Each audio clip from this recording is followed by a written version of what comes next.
Hello class, welcome back. These modules cover chapter 3 of the textbook. On this chapter, we're gonna learn about the pseudocode. In the previous chapter, we have learned that pseudocode is a textual description of a code or an algorithm or a module. We discussed about three basic control structure: simple sequence, if then else control structure, and loop control structure. On chapter 2, we learn about the first control structure, simple sequence. On this chapter, we learn about if then else structure. If then else structure allows a computer to make decision. For instance, we're gonna check if the grade is greater than 90, we're gonna decide the grade letter is A. If the grade is between 80 and 90, we decide the grade letter is B. So this control structure allows the computer to make decision. Let's look at the flowchart. You know that a flowchart is a graphical presentation of a code or algorithm. As we mentioned before, the symbols used in a flowchart are standardized, and we have to use the correct symbols for each of those connections or concepts. For instance, for a start and a stop, we're going to use the oval shape. This is the new shape that we see. This is a diamond shape, and this diamond shape is equivalent to if then else control structure. Each diamond shape is going to be associated with a connector symbols, is a small circle, and this one is gonna be associated with the end if.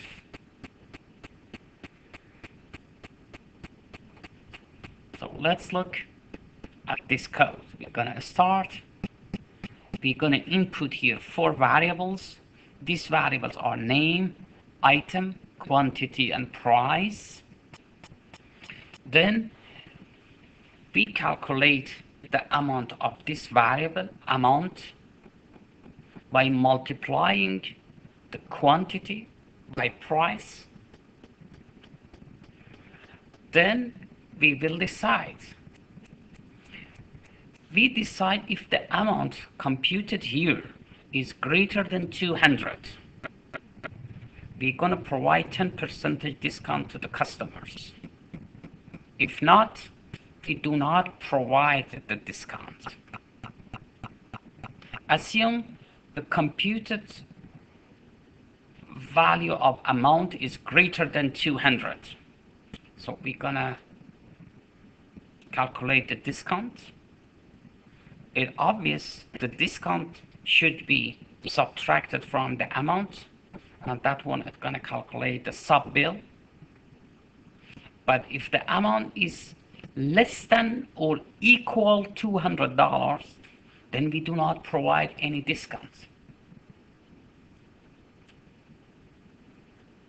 As you see, either this route or this route is going to be selected, and we're going to continue here. The sub bill is going to be calculated either this way or that way. We're going to calculate 6% tax on it. We're going to add taxes to the sub bill, and this one is going to calculate the total bill. We're going to write the name, the item that they bought, and the amount of they owe, and we stop here.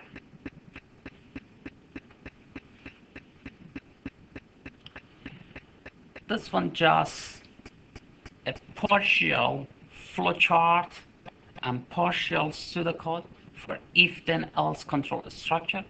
As you see, If then else control structure, it's gonna be associated with diamond shape. If associated with diamond shape, and the NF is associated with a small circle here. Again, this is a partial flowchart. This is a partial pseudocode. We come here, we reach to this point, we have the value of amount. If the value of amount assume is $300, 300 is greater than 200, yes. We're gonna multiply 10% by 300, it becomes 30, and 30 minus 300, 270, that one is the total sub-bill. But when we're gonna arrive here, if the amount is less than 200, even if it's 200, we're gonna just assign it. Assume when we're gonna arrive here, the amount is 200. 200 greater than 200? No. So sub-bill it's gonna become 200. The same thing, it's gonna be in the pseudocode. Again, we're gonna say if the amount, whatever, if it's 300 greater than 200, yes. So we're gonna do this. We're gonna calculate 10% of 300, which is 30. 30 minus 300, it's 270. If we go through this route, we're gonna bypass else. We're gonna come and if. But if this condition is not true, then we're gonna bypass this part, the then part, and we're gonna come to the else part. Assume the amount is 200. 200 greater than 200. No. So we come to the else part. We're gonna assign 200 to sub-bill and then end up if. This is a generic if then else flowchart and pseudocode. This is the flowchart and this is the pseudocode for it. As you see again, this is a partial code, a partial flowchart. We arrive here, we're gonna have a proposition here, P, whatever is it. For example, amount greater than 200 or greater than 90, whatever is it, this P. We're gonna decide if this P is true, we're gonna calculate those C's, or we're gonna go through this step C's. But if this condition is false, F for false, T for true. If this condition is false, we're gonna go through this route and we're gonna process these steps. Either we're gonna go and process C, or we're gonna go and process D. Either processing C or D, it's gonna bring us to this point and we're gonna continue from this point forward. Now let's look at the pseudocode. Pseudocode. If P proposition, whatever is it, amount greater than 200 or the grade greater than 90, if this condition is true, we're gonna perform statement C. If this condition is false, we're gonna bypass this part, we're gonna bypass C statement, and we're gonna come to the else, and we're gonna execute D statement. Either way, we're gonna come to the end if. This is very critical and very important to understand that either we're gonna execute C or B at any testing stage. But we cannot do both of them at the same time. Maybe this time we're gonna perform C, the next time that we're gonna check the condition P, we're gonna perform D. But if we check the condition P, at this moment, either C is gonna be executed or D is gonna be executed, but not both. This is very critical to understand about if-then-else control structure. Let's look at another pseudocode. We're gonna start. This is basically the same pseudocode for that program that we had before. Start, we're gonna read name, item, quantity, and price. So this is a read statement. This is input. We have 4 variables on this input statement. We have 4 variables: name, item, quantity, and price. We're gonna read those 4 values, and we're gonna multiply quantity by price. We're gonna calculate this variable. We're gonna come to this point, and we're gonna decide if the amount is greater than 200. If it is, we're gonna perform these 2 statements, and we're gonna jump to an if and continue here. But if this condition is not true, then we're gonna bypass these 2. We're gonna jump to else. We're gonna perform this statement, and we're gonna continue with an if. Either way, we're gonna come to this point. We're gonna calculate sub-bill either this way or this way.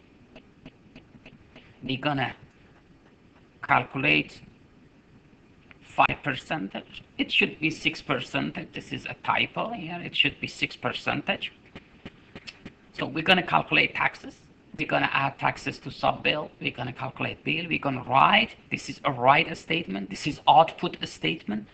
How many variables we have in output statement? 3 variables: name, item, and bill. This is an input statement. How many variables we have here? That's correct. 4 variables: name, item, quantity, and price. Eventually, after this write, we're gonna come and we're gonna stop. This is another flowchart and pseudocode. As you see here, we are interested only if the hours is greater than 40, and we want to do something here. If the hours is 40 or less than 40, we do not interested to do anything. We're gonna call this one null else. As you see, on a no part, no boxes are exist. Nothing be done here. Nothing is down here. We're gonna call this one null else, and this is the way that we're gonna show it in pseudocode. So else, it's gonna be within parentheses. We're gonna call it null else. Anyway, let's look at the flowchart. Start. This is a read statement. We're gonna have 3 variables: num, name, and hours. We're gonna read these 3 values into these 3 variables in computer memory. Then we're gonna come to this point and we're gonna make decision. Whatever value we read here for hours, we're gonna check against 40. If it's greater than 40, we're gonna write the num, name, and hours. And if the hours is 40 or less than 40, we do nothing. We do nothing here. We'll continue and stop here. Again, this is a read statement. We have 3 input variables. This is a write statement, and we have 3 output variables. Let's look at the pseudocode. We're gonna start. Again, this is input statement, read, 3 variables. We're gonna come to this point. Based on the value that we read here for hours, we're gonna check it against 40. Assume hours is 50. 50 greater than 40, yes. We're gonna write the number, the name, and hours. We're gonna bypass this one. We're gonna come and if and stop. There is a typo again here. Look here, it say num. Here it say number. This is typo. We're gonna use one of them. Let's go with num. So this one, it should be num, N-U-M. This is a typo here. Now, assume I'm gonna run this program, start, read a num, a name, and hours. This time I'm gonna say hour is 30. I'm gonna come to this point. 30 greater than 40? No. We're gonna come to the else. Else tells me do nothing. Do nothing. And if and stop. This is the same code, but this times we want to calculate commissions. Let me see. Not commission. This is it gonna be for calculating pay. Let's look at the pseudocode again. We're gonna start flowchart. Sorry, we're gonna start. We're gonna have an input variables. Input variables. We're gonna read 4 variables: name, SSN for social security number, hours, and rate. After reading these 4 values, we're gonna check the value of hours. If the hours is greater than 40, we're gonna calculate the regular pay.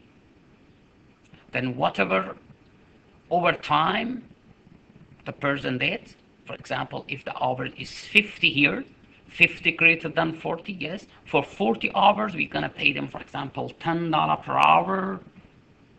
And for the other 10 hours, because this is 50 minus 40, so the extra 10 hours, the overtimes, it's gonna be paid with 1.5 times rate. If the rate was 10, so 10 times 1.5, so 15 times 10 hours here for overtime. And we're gonna add this regular pay and overtime pay. This is the total pay if the hours is greater than 40. But if the hours is 40 or less than 40, then we're gonna come through this route. There is no overtime. We're gonna have a simple calculation for payroll. We're gonna come here and we're gonna write it. Again, this one is a read statement, input statement. We have 4 input variables, and here we have write statement, output statement. Output statement is going to be either printed on the screen or it's going to be printed on a piece of paper. Write, output statement, and we have 3 variables here: name, social security, and pay. And finally, we're going to stop. And this is the pseudocode associated with the flowchart that we had on the previous slide. Again, we're going to start, rate, input a statement, 4 variables. The first variable is name, the last variable is rate, the second variable is SSN, the third variable is hours. Assume hours is 50. We're gonna say 50 greater than 40, yes. So we're gonna execute these 3 statements only, and we're gonna bypass this part. So assume hours is 50. 50 greater than 40, yes. We're gonna come here. We're gonna say 40 times rate. Assume rate is 10. 40 times 10, 400. Hours was 50. 50 minus 40 is 10 hours overtime. The rate was $10. 10 times 1.5, $15 per hour for overtime. 10 times 15, 150. Plus 400 here, total it becomes 550. But if the hours is not greater than 40, assume the hours is 30. So 30 greater than 40? No. So we're gonna bypass this part, we're gonna come to the else. Assume the rate is 10, 30 times 10, 300. We're gonna come to if. This is output statement. Write output statement. We have 3 output variables. Name is the first one and pay is the last one. We're gonna write the name, social security, and pay, and we're gonna stop. This is another type of if that we're gonna have. This is sequential if. We have sequential if versus nested if. This one is a sequential. As you see, we have if after if. As you see, I have diamond shape, connector symbol, diamond shape, connector symbol, diamond shape, connector symbol. So one if it gonna ends, and then the other if it gonna start. another and if it's gonna end, and then another one it's gonna stop. We're gonna call this one sequential if. Sequential if. It depends on the logic of the program that we're gonna use, either sequential or nested. Here we want to calculate the smallest number. In order to calculate the smallest number, we have to use sequential if. The logic is gonna ask us, require us to do this. Let's look at it.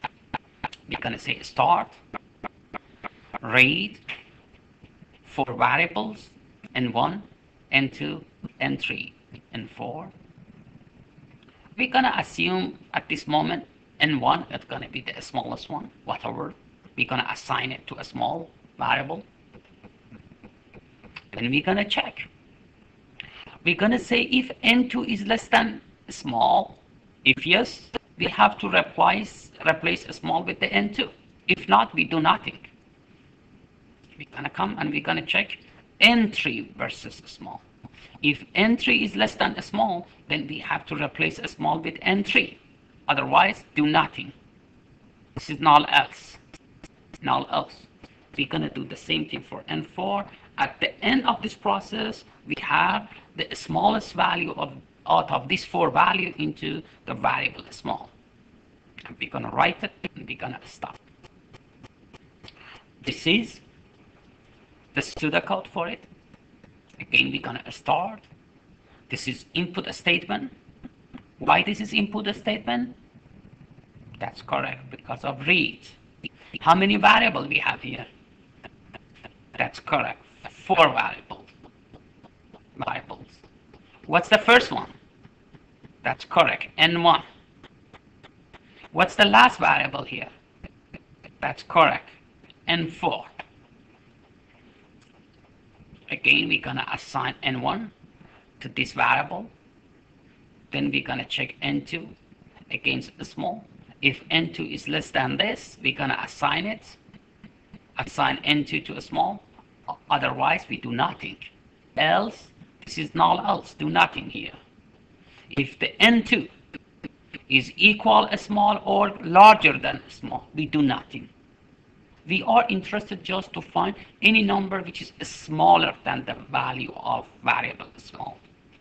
If it's equal or greater than, we do nothing. If it's smaller, then we're gonna replace the value of a small with that variable. We're gonna do the same thing here, and the same thing here. We're gonna write the value of variable small. Again, this is output statement. Why this is output statement? Because of write. How many variables we have? 1 variable. Then we're gonna stop. This is another kind of if then else control structure. We're gonna call it nested if. The nested if means one if is completely within another if. As you see, this if completely within this if. This if completely within this if. We're gonna call this one nested if. Let's look at it. We're gonna start. We're gonna read. How many variables? That's correct, 5 variables. Name, account number, previous balance, the amount of transaction, and the code of the transaction. If the code of transaction is 1, means that we're gonna deposit something. So transaction is gonna be added to previous balance and we're gonna calculate the new balance. If the code is not 1, then the code it could be 2. If the code is 2, basically we are withdrawing money. So the transaction is going to be subtracted from previous balance, and we're going to calculate the new balance. But if the code is not 1, it's not 2, this is invalid code. Invalid code. We're going to write this one. We're going to make the new balance 0. It doesn't make sense to do it, but we should keep it as it was, but here they're going to do it that way. Let's look at the logic. We're gonna come here and we're gonna end, and finally we're gonna write and stop. Again, this is nested if. Why we gonna call this one nested if? Because as you see, this if completely within this if. Let's look at the pseudocode. Pay attention here. As you see, this if completely within this if. We're gonna call this one nested if. Again, we're gonna start. This is an input statement. Why this is input statement? Because of read. How many variables we have? That's correct, 5 variables. Name is the first one, and the code is the last one. We're gonna read these 5 variables. We're gonna check if the code is equal 1. We're gonna add transaction to the previous balance, and we're gonna deposit money. If the code is not 1, the code it could be 2. If the code is 2, means we withdraw money from the account. So we're gonna subtract transaction from previous balance and update the new balance. If it's not 1, it's not 2, then we're gonna come here. We're gonna say this is invalid code. We're gonna write the code, for example. It could be 5, 6, whatever. Anything except 1 and 2. Again, we're gonna initialize new balance with 0. And if this is an output statement. Why this is output statement? Because of write. Very good. How many variables we have in output statement? 4 variables. The first one is name. The second one is account number. The third one is P balance, previous balance. And the last one is new balance. And finally, we're gonna stop. This is another examples that it's going to be a combination of sequential if as well as nested if. As you see, for example, here, this if completely within this if, and these 2 if completely within this if, these 2 if completely within this if, and the same thing is gonna happen here. Again, this if within this if, these 2 if are inside this if, and all the 3 if is inside this.